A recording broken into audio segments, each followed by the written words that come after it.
तुमच्यामुळे जिजाऊ महाराष्ट्राचा सोनेरी इतिहास घडला, तुमच्यामुळे जिजाऊ महाराष्ट्राचा सोनेरी इतिहास घडला. झुकला तख्त दिल्लीचा भगवा, असमंती फडकला भगवा असमंती फडकला. एकुलते एक लाडाची लेक जिजाऊ शिकते भालाफेक. आदिशक्ती तुळजाभवानी आणि आदिशक्तीचे मांगल्य वात्सल्य पावित्र्य. माणसाच्या जन्माला घेऊन येणाऱ्या राष्ट्रमाता राजमाता जिजाऊ महासाहेब उभ्या हिंदुस्थानाचे आराध्य दैवत छत्रपती शिवाजी महाराजांनी या महाराष्ट्राच्या मातीला कसं जगावं हे शिकवल्यानंतर या महाराष्ट्राच्या मातीतल्या माणसांना अखेरच्या श्वासापर्यंत कसं लढावं हे शिकवणारे धर्मवीर छत्रपती संभाजी महाराज यांच्या पावन स्मृती विनम्र अभिवादन करते. खरं तर राजमाता जिजाऊ म्हणजे काय?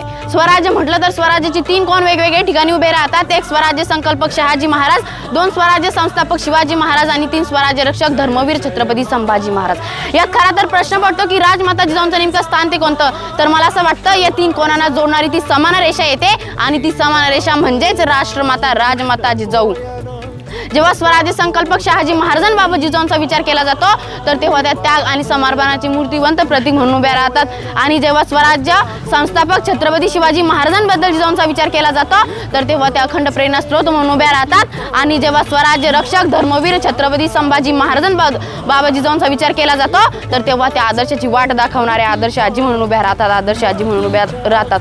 ना वाकणार ना झुकणार, अन्यायावर पलटून वार करणार. ना वाकणार ना झुकणार, अन्यायावर पलटून वार करणार. सन्मानाने जगणार आणि सन्मानानेच मारणार हे हिंदवी स्वराज्य आहे. येथे आयाबायांची पूजा केली जाते. अरे जा आणि जाऊन सांग तुझ्या बादशहाला पुण्याची जहागिरी आता महाराज साहेबांची अर्धांगिनी चालवते. आपण नेहमीच म्हणतो अहो राजे तुम्ही पुन्हा जन्माला या, अहो राजे तुम्ही पुन्हा जन्माला या. कसे राजे जन्माला येतील? छत्रपती शिवाजी महाराज की जय जिजाऊ. ज्या राजाचं ज्या माऊलीचं आपण आपल्या तोंडाने नाव घेतो त्याच तोंडाने व्यसन करतो. कसे राजे जन्माला येतील मला सांगा ना.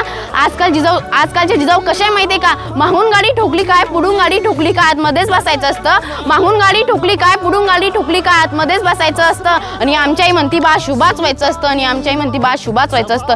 आपण बिकट परिस्थिती बघता नेहमीच म्हणतो अहो राजे तुम्ही पुन्हा जन्माला या, अहो राजे तुम्ही पुन्हा जन्माला या. कसे राजे जन्माला येतील मला सांगा ना. त्यासाठी आधी मातृत्व कर्तृत्व व नेतृत्व असलेली जिजाऊ जन्माला यायला हवी. त्यासाठी मी एवढेच म्हणेन की घडविला अजय तो महाराष्ट्राचा विधाता, घडविला अजय तो महाराष्ट्राचा विधाता. पुन्हा जन्माला हे नाव घ्यावंच लागतं. कारण जिजाऊ असतील जर शुभा घडतील, जर जिजाऊ उभ्या राहतील तर शुभा उभे राहतील. जर जिजाऊ जन्माला येतील तरच तर कुठे शुभा जन्माला येतील, तरच तर कुठे शुभा जन्माला येतील. अफजल खान प्रसंगाचा एक किस्सा तुमच्या समोर मांडते. अफजल खान प्रसंगी अफजल खानासारखं धिप्पट संकट महाराजांवर चालणार ते तेव्हा रायबा महाराजांना म्हणतो महाराज आपण कुठे अज्ञास्थळी निघून जावे. त्या क्षणी जिजाऊ उद्गारल्या म्हणाल्या. काय म्हणाले असतील वे काही? म्हणाली नाहीत की राजे खरंच आपण कुठे अज्ञास्थळी निघून जावे. नाही हो तर मग काय म्हणाल्या? त्या म्हणाल्या की रायबा शुभा आमचा केवळ पुत्र नसून तो अवघ्या मराठी मुलकाचा स्वाभिमान आहे. एक वेळ आम्ही आमचा पुत्र गमावला तरी बेहत्तर, पण असे भ्यारपणे पाहून जाऊन अवघ्या मराठी मुलकाचा स्वाभिमान गमावता कामा नये. अवघ्या मराठी मुलकाचा स्वाभिमान गमावता कामा नाही. जे काही बरं वाईट व्हायचं ते बघूच. आम्ही काही मूषकांच्या घरी जन्माला आलो नाहीत, आम्ही वाघाच्या घरी जन्माला आलो आहोत आणि सिंहाची सहचारिणी म्हणून जगतो आहोत. जिजाऊ महासाहेबांनी स्वराज्याला कुठला संस्कार दिला? शिवरायांवर कोणता संस्कार दिला? तर अनेक राजे आलेही हो, अनेक राजे गेलेही. अनेक राजे आलेही, अनेक राजे गेलेही. त्यांनी तर अनेक महाल बांधलेही, पण त्या महालामध्ये काय केलं माहिती का? तर त्या महालामध्ये बायका नाचवल्या. परंतु माझ्या राजाने एकही महाल बांधला नाही. माझ्या राजाने 300 गड किल्ले बांधले. त्या गड किल्ल्यामध्ये काय केलं माहिती का? तर त्या गड किल्ल्यामध्ये बायका नाचवल्या नाहीत तर बायका वाचवल्या. हा संस्कार जिजाऊ महासाहेबांनी शिवरायांना दिला. जिजाऊ एक स्त्री एक आई, पण फक्त त्यापुरती नाही, ती आहे परिवर्तनाची मशाल. तिच्या विचाराने आणि संस्काराने एक स्वराज्य घडलं जिथे माणसाचा स्वाभिमान सर्वात मोठा होता. ताई न आयुष्यात जर तुम्हाला कोणी हात लावला तर तुम्ही दुर्गा व्हा, काली व्हा. ज्या हातात तुम्ही दांडे घेऊन फिरतात ना त्या हातात तलवारही चालवायला शिकलं पाहिजे.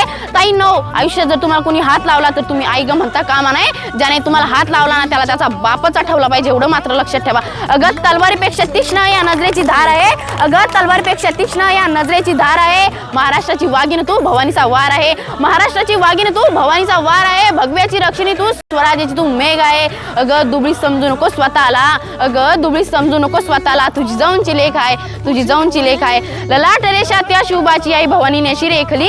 ललाट रेषा त्या शुभाची आई भवानी नेशी रेखली. जन्माने या वीराच्या नवतेजाची प्रभा बाकली. स्वराज्याचा तेज सूर्य हा बहुजनांचा वाली. स्वराज्याचा तेज सूर्य हा बहुजनांचा वाली. जन्माने या वीराच्या हिमाती पावन झाली, हिमाती पावन झाली. शूर मावळा अभिमानाने नमतो ज्याच्या ज्याच्या चरणी शूर मावळा अभिमानाने नमतो ज्याच्या चरणी असा धुरंधर जाणता राजा दुसरा नाही कुणी असा धुरंधर जाणता राजा दुसरा नाही कुणी जिजाऊ माँसाहेबांनी या स्वराज्यासाठी कसे मावळ निर्माण केले ते माहिती आहे का हजार घाव झेलूनही खिंडीबाजी बाकी आहे हजार घाव झेलूनही खिंडीबाजी बाकी आहे जोपर्यंत नाही तोफांचा आवाज तोपर्यंत लढण्याचा हट्ट बाकी आहे पडला जरी वज्रदगड तरी पुरंदरवर मुरारबाजी बाकी आहे पडला जरी वज्रदगड तरी पुरंदरवर मुरारबाजी बाकी आहे कंठनाला छेदुनी झुंजणारा देह बाकी आहे एक लढाई संपली तरी युद्ध अजून बाकी आहे एक लढाई संपली तरी युद्ध अजून बाकी आहे पराभव झाला जरी क्षणभर पराभव झाला जरी क्षणभर तरी लढण्याची जिद्द बाकी आहे तरी लढण्याची जिद्द बाकी आहे जगदंब जगदंब जय जिजाऊ